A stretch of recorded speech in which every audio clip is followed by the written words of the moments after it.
اسی طرح امام حسن بن علی کے حوالے سے مشہور ہے کہ آپ کو زہر دیا گیا تھا اور آپ اس زہر سے شہید ہو گئے تھے۔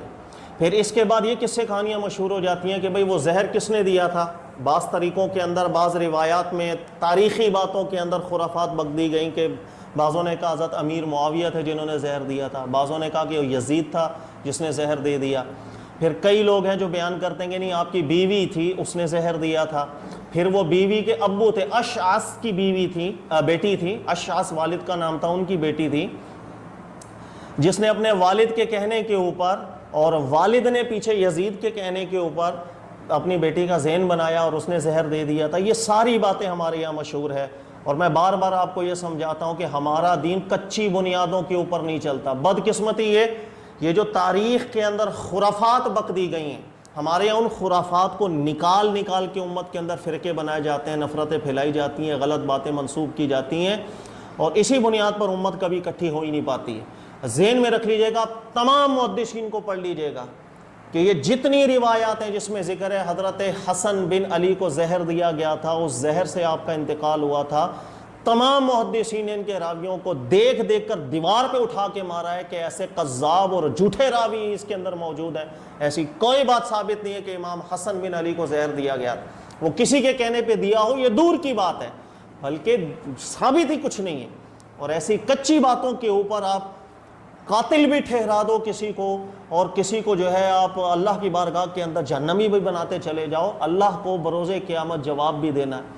اللہ پاک نے مجھ سے سوال کیا کہ آپ نے کس بنیاد کے اوپر مسلمانوں پہ الزام لگایا اور کس بنیاد کے اوپر امت میں نفرتیں پھیلانا شروع کر دیں، اور میں بولوں گا یہ روایتیں ہیں میرے پاس۔ ان روایتوں کا حال یہ ہے کہ اس کے اندر راوی ہے یزید بن ایاز، جس کے بارے میں محدثین کو پڑھیں، امام مالک کو پڑھیں، امام مالک کہتے تھے اس سے بڑا جھوٹا انسان دنیا میں کوئی نہیں۔ یحییٰ بن معین محدث کو پڑھیں، فرماتے تھے لیس بشیء، اس کی کوئی حیثیت ہی نہیں ہے۔ پھر امام نسائی کو پڑھیں گے، کہتے ہیں متروک الحدیث، اس کی کوئی بات ایکسیپٹ نہیں کی جاتی فن حدیث کے اندر، روایتوں کے اندر، تاریخ کے اندر۔ اس کے علاوہ ان کے راویوں میں احمد بن عبید اللہ بن عمار ہے، اس کے راویوں کے اندر عیسیٰ بن مہران نام ہے، اور محدثین کو آپ پڑھیے گا کہ محدثین نے عیسیٰ بن مہران کو شیطان لقب دیا تھا کہ یہ شیطانی صفت کا حامل بندہ تھا، ایسی خرافات بکنے والا انسان کہ جو بات کر کے مسلمانوں میں نفرتیں پھیلاتا تھا، مسلمانوں میں فرقہ پیدا کرتا تھا، ایک گروہ دوسرے کو گالیاں دینا شروع کر دی اور امت ٹکڑوں کے اندر بٹنا شروع کر دے۔ اسی طرح ان کے راویوں کے اندر حیثم بن عدی، پڑھ لیجئے گا محدثین کو، اس کو بھی قذاب ڈکلیئر کیا ہے کہ جھوٹا انسان تھا، الٹی باتیں جھوٹ بک بک کے اس نے لوگوں کے اندر فتنے پیدا کیے۔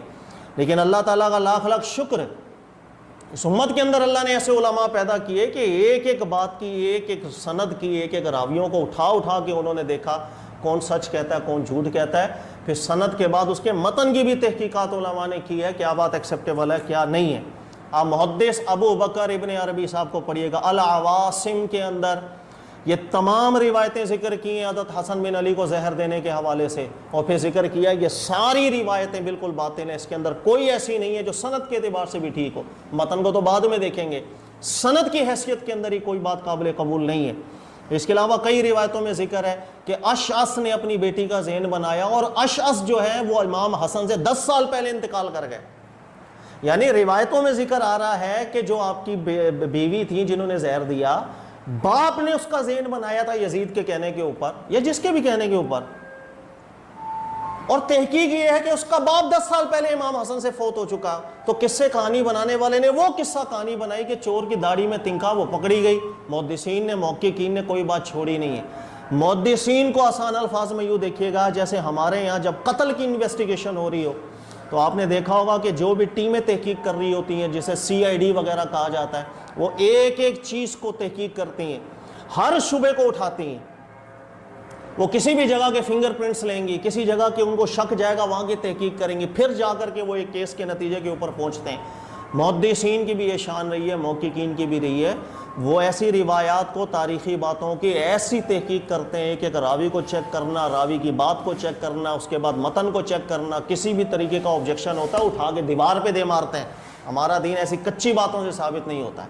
لہٰذا محدث ابو بکر ابن عربی صاحب کو بھی پڑھیے گا، باطل کر کے گئے ہیں تمام روایات۔ اس کے علاوہ محدث ابن کثیر کو آپ پڑھیے گا بدایہ و نہایہ میں، بالکل واضح طور پر یہ روایتیں لکھ کر گئے ہیں کہ حضرت حسن بن علی کو زہر دیا گیا. پھر آخر میں لکھتے ہیں وَعِنْدِي أَنَّ هَذَا لَيْسَ بِصَحِيحٍ, کہہ رہے ہیں جتنی قصے کہانیاں مشہور ہیں اس میں کوئی بات بھی سند کے اعتبار سے ٹھیک نہیں ہے, سب جھوٹ بکے ہیں, قصے کہانیاں بنائی ہوئی ہیں, اور اسی قصے کہانیوں کے اوپر امت لڑتی ہے, مرتی ہے.